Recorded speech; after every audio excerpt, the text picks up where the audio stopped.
혜영전님, 전혜영님이겠죠. 실시간 전 처음인데 신기하네요. 뭐 저도 신기합니다. 저는 지금 97화인가요? 벌써 98화인가요? 97화군요. 97화를 하는데도 아직도 신기합니다. 벌써 좀 있으면 100화네요. 100화 특집에 뭐 하지? 큰일 났네. 고양이를 밖에 샤 키우는데 지금 계속 서럽게 우는데 왜 우는 걸까요? 서러워서 서럽게 우는 거 아닐까요? 이경민님, 무슨 얘기인지 잘 못 알아듣겠습니다. 고양이는 우는 이유가 너무 수만 가지라 잘 모르겠습니다.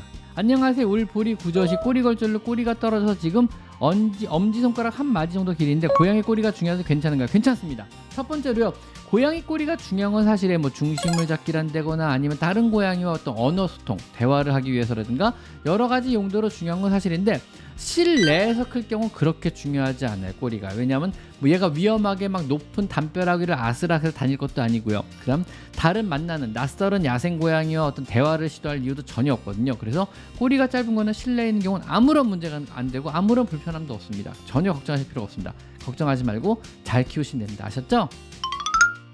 솔직히 말씀드리면 제가 10만원 이상을 왜 안 받냐, 5만원 이상을 왜 안 받냐면요.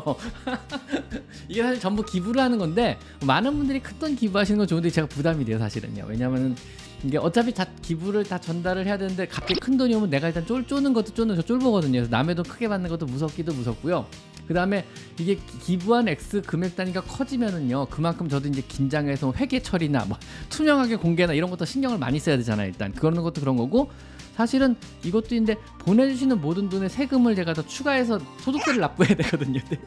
기부 금액이 너무 커지면 소득세를 더 많이 내야 되는 것도 있어가지고 기부 안 되니까 사람들이 이제 좋은 뜻으로 동참을 해주시잖아요. 근데 막 갑자기 이제 뭐 10만원, 20만원 괜찮은데 뭐 그 정도야 충분하죠. 근데 갑자기 오늘 독지바가 뭐 100만원, 200만원 이렇게 기부해 버리실까 봐 무서워가지고 사실은 그래서 5만원 제한을 뒀습니다.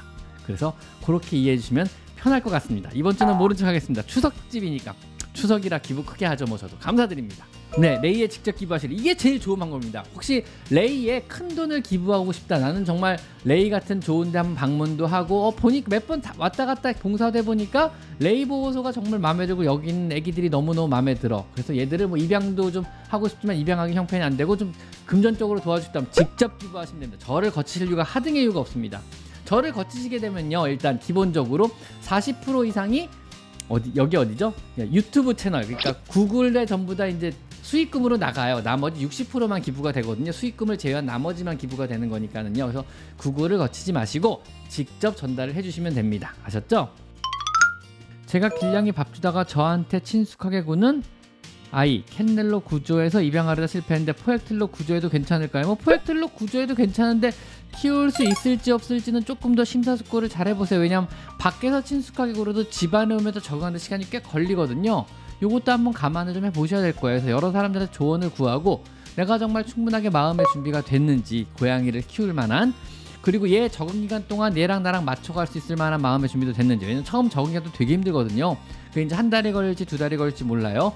그 기간을 내가 참고 인내할 수 있을 만큼 준비가 됐는지, 그 다음에 얘를 위한 모든 시설들, 밖에서 자유롭게 다니던 애가 이제 실내에 갇혔을 때 답답함을 덜 느끼게 뭐 캣타워부터 시작해서 스크래치 패드, 포스트, 사료통, 뭐 얘가 다닐 수 있는 거, 숨을 수 있는 것들, 이런 것들이 충분하게 잘 현재 집에 구현이 되어 있는지 확인을 해보시고 그 다음에 구조를 시도해보시는 게 맞지 않을까요? 갑자기 무턱대고 데리고 들어와가지고 뭐 이것저것 하면 좀 얘도 혼란스럽고 힘들지 않을까요?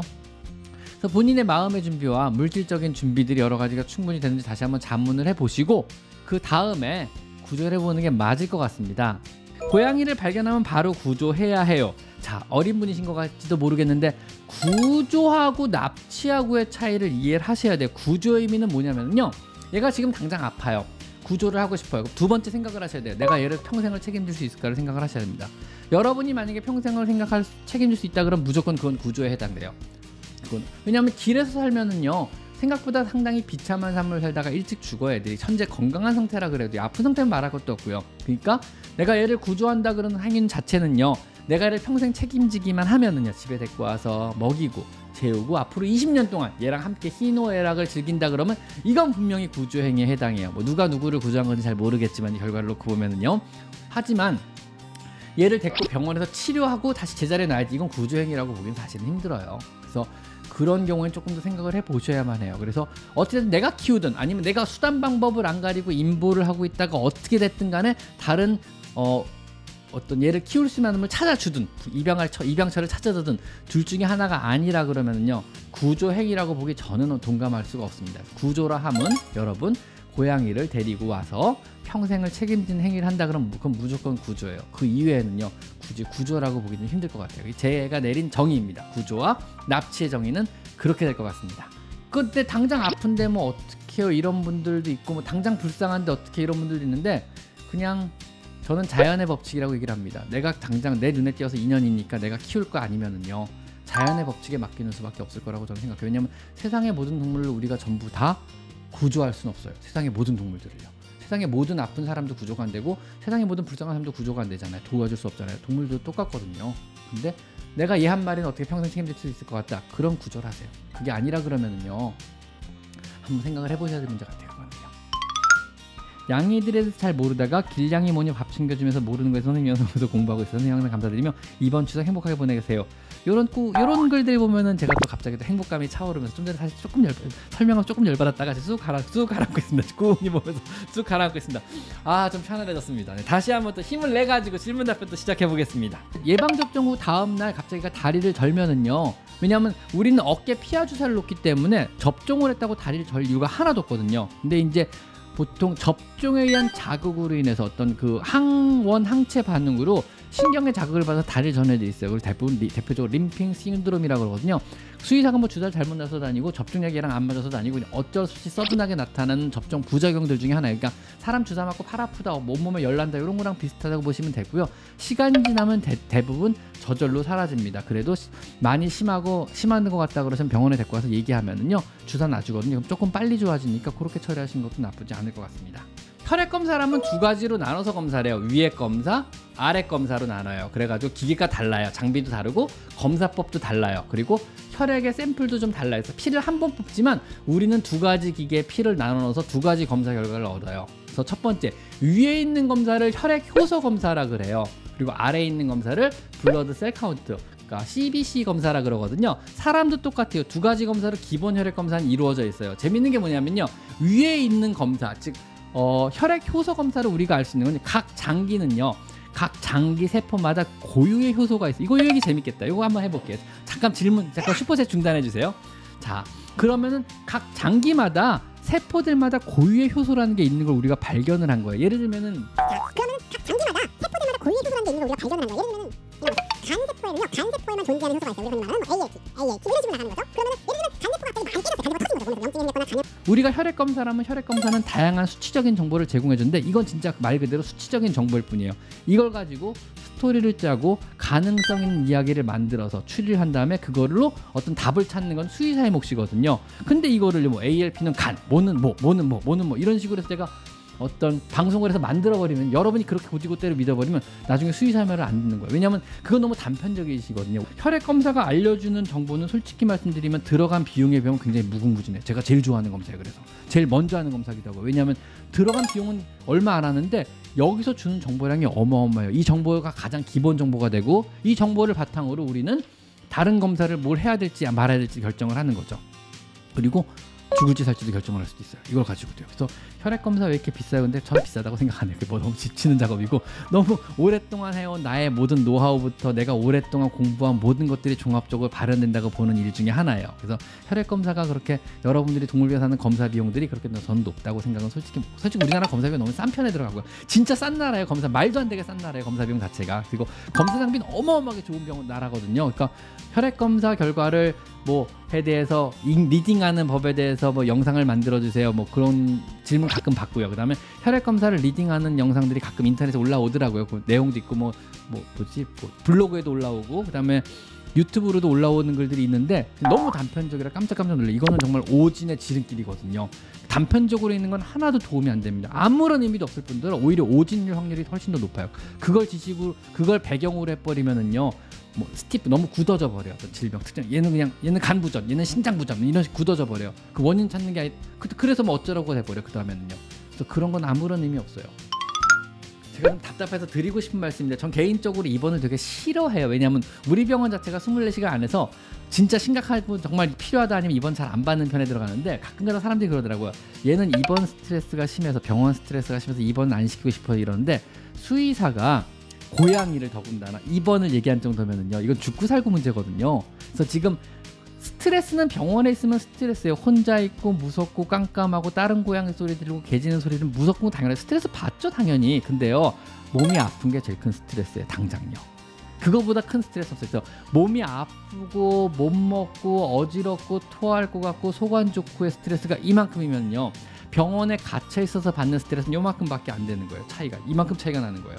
여러분, 병원에 입원해 본 적 있으신 분 계세요? 전 옛날에 어렸을 때 있어요. 다쳐가지고 좀 말썽꾸러기여가지고 여기저기 많이 다쳤거든요. 막 뼈가 부러진 적은 없는데 뭐 수술도 좀 몇 번 했었어요. 다쳐가지고 입원했는데, 병원에 입원하면 답답하죠. 막 얼마나 답답해요. 막 그냥 딴 데도 못 가고 친구들이랑 놀지도 못하고 침대에 누워 있어야 되고 맛없는 막 죽 같은 거 먹어야 되고 미치겠죠. 그럼에도 불구하고 병원에 있는 건요, 몸이 아프기 때문에 있는 거예요. 링겔을 맞아야 되고 수술이가 주사도 맞아야 되고 당장 아파 죽겠으니까 있는 거거든요. 그게 더 큰 스트레스인 걸 알기 때문에 병원에 얌전히 우리가 있는 거잖아요. 고양이도 똑같아요.